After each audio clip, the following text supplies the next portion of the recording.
Hello guys, आज हम करेंगे कुछ एग्जाम्पल सिनोनियम्स के। तो first of all we would learn histrionic. H for histrionic. Options हैं हाइपर सेंसिटिव पर्सन, और we can say option B over dramatic, option C is historically important and D inactive. ये सभी closely related हैं। तो इसका option होगा option B over dramatic. Example से समझते हैं। Example is she put on a histrionic display of grief at the funeral. Meaning उसने फनरल पर एक ड्रामेटिक ओवर ड्रामेटिक अपना दुख प्रकट किया।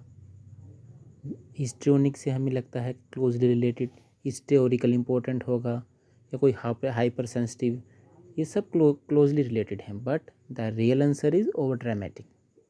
Again example, she put on a histrionic display of grief at the funeral. Histrionic means over dramatic representation of something. ठीक है। second question, fiasco. The options is festival, option B failure, option C ridiculous plan, option D misfortune. तो fiasco is closely related to failure. ठीक है। Example से समझेंगे हम इसको। Fiasco को हम कैसे एग्जाम्पल में ले सकते हैं। हमें कोई भी इंग्लिश का वर्ड याद ही तब रहेगा जब हम उसको एग्जाम्पल से समझेंगे। So see the example. We can say the entire political campaign of Congress was a fiasco and at the end the Congress drew only 30% of the votes. So fiasco here means failure of something. So the option B is the correct one. Now question third, immoral. It is also a very close question. immoral, इसके options देखेंगे तो हमें लगेगा जैसे immoral ही होता है। Option B हमें बहुत ही क्लोज रिलेटेड लगता है। इन्होंने ऑप्शंस क्या दिए हैं?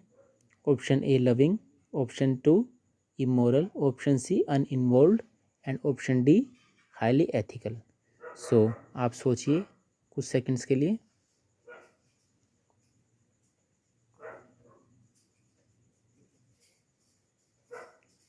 ठीक है, तो क्लोजली रिलेटेड यहाँ पर है option C, that is uninvolved.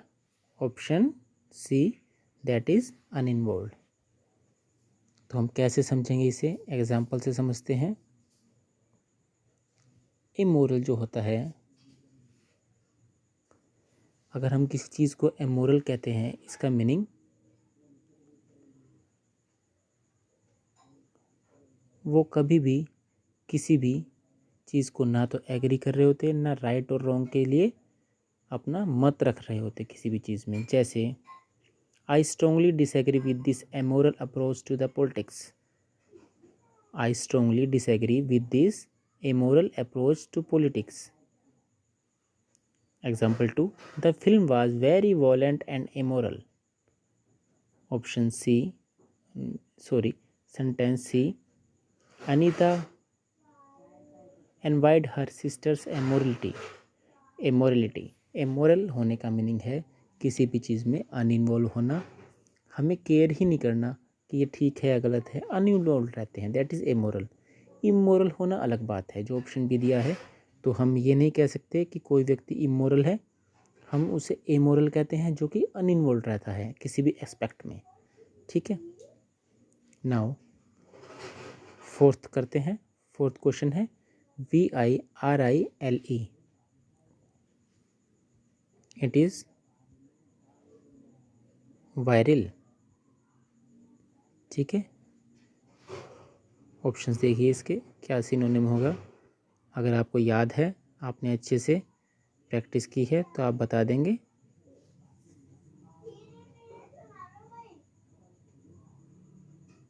Option A है athletic, option B is pompous, option C manly, option D boastful.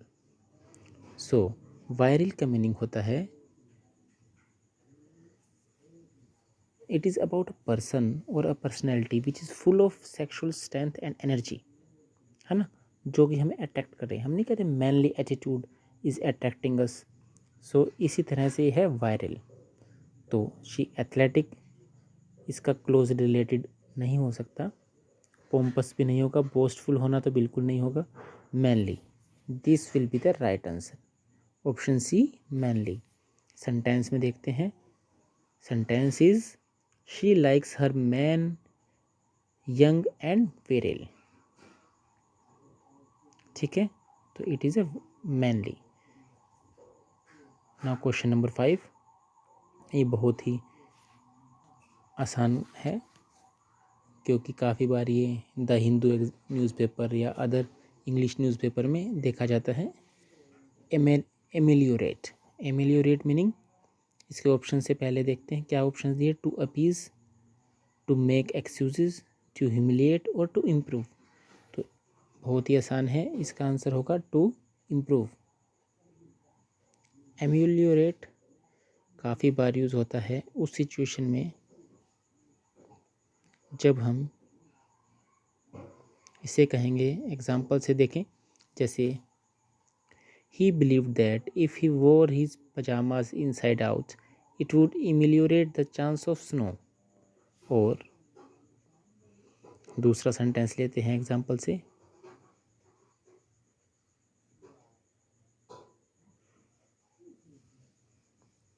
He was doing hard exercises every day to ameliorate his skills.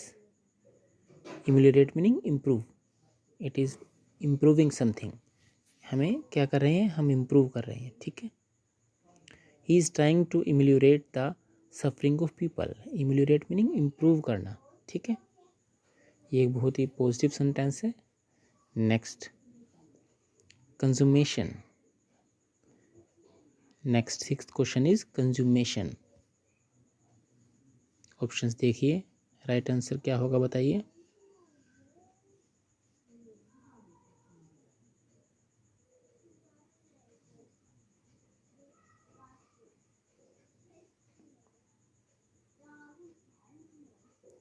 Right answer होगा ultimate completion. Consummation का closely related synonym मिलेगा ultimate completion.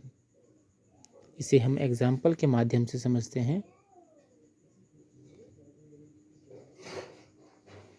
देखिए, एक आसान सा है, a certain Persian king, a certain Persian king was accustomed to kill his wives on the morning after the consummation of the marriage। Meaning कोई राजा था जो शादी के तुरंत बाद अपनी पत्नी को मार देता था।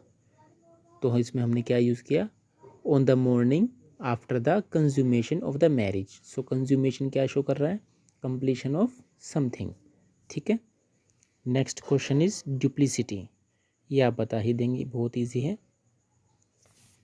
ड्यूप्लिसिटी इज डबल डीलिंग, है ना, क्लेवरनेस नहीं होता ड्यूप्लिसिटी, रिपीटेशन भी नहीं होता। ड्यूप्लिसिटी इज डबल डीलिंग।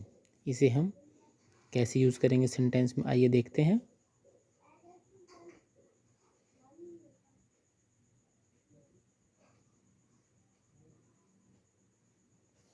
देखिए, why the media is blinded by his obvious duplicity. Duplicity क्या हुआ, एक तरह से डबल डीलिंग होना। The duplicity of the double dealers reignited the हेटेड of the people. This company is accused of duplicity in their dealings. Duplicity क्या हुआ, एक तरह से डबल डीलिंग या कुछ भी गलत कार्य करना। Next question is homage. Homage तो बहुत ही इजीली यूज़ हुआ वर्ड है जो हमें अक्सर ही दिखता है। We should pay homage to martyrs. Homage का मीनिंग होता है हमें क्या शो करना है, एक्सेसिव ह्यूमिलिटी नहीं, शो रिस्पेक्ट एंड रेवरेंस, किसी भी चीज़ के प्रति रिस्पेक्ट शो करना। हमारे शहीद हैं उनके प्रति रिस्पेक्ट शो करना हम क्या कहते हैं, we should pay homage. Next question is licentious, इसका मीनिंग होता है इमोरल व्यक्ति। ये बहुत ही नकारात्मक वर्ड है, नेगेटिव सेंस में यूज होता है, it is immoral person. Next question is ostentatious. Ostentatious के ऑप्शंस क्या दिए हैं, wealthy, showy person, talkative person और noisy person. So it is not wealthy, not talkative, बहुत बात करने वाला नहीं, नॉइजी, शोर नहीं, showy. Ostentatious personality is showy personality, जो शो ऑफ बहुत करते हैं। हम इसे एग्जाम्पल के माध्यम से समझते हैं।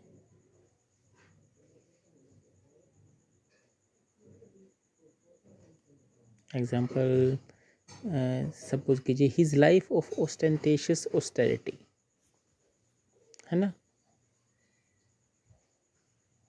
शी कैरिड हर कार की on an ostentatious gold key ring. He was vain and ostentatious. They were neither aggressive nor ostentatious. They criticized the ostentatious lifestyle of their leaders. Ostentatious lifestyle क्या हुआ, showy lifestyle. Next question is paramount. Paramount आसान है और अच्छा है, positive word है। It means above other in the rank of authority, मतलब सिरमौर बन जाना, बहुत ऊंचाई मिल जाना। It is not very important, wide and extensive, no, famous नहीं। Option A is the right one, above other in the rank of authority, very positive word. Next is arbiter. Arbiter क्या होता है, एक मध्यस्थता करने वाला होता है जो किसी भी आर्ग्यूमेंट या डिस्प्यूट के टाइम पर काम आता है, बिचौलिया जिसको कहते हैं, या समझौता कराने वाला। तो option C will be the right answer. Arbiter is the appointed person by two parties to settle a dispute. Next is deductive. 13 number is didactic. Didactic person होता है, चलो आप पहले जज कीजिए क्या होगा, फिर सेंटेंस से देखेंगे।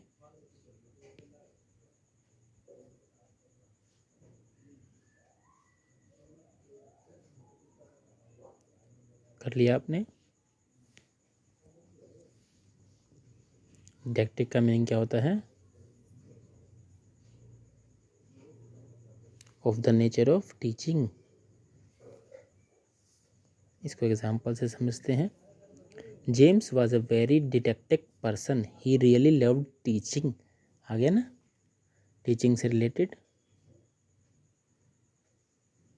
एंड दूसरा एग्जाम्पल लीजिए, while the lecture of professor were designed to be didactic, they only serve to confuse the students.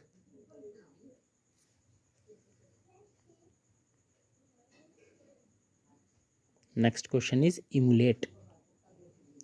Emulate, इसका क्लोजली रिलेटेड क्या होगा, इमुलेट करने का, इमिटेट करना। इमिटेट का मीनिंग या इमुलेट का मीनिंग क्या होता है,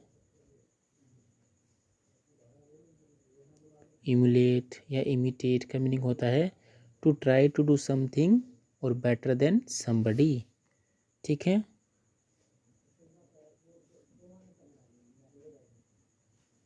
नेक्स्ट इज रिज्यूम। रेज्यूम का मीनिंग होता है कुछ भी नया स्टार्ट करना। Option A very correct one.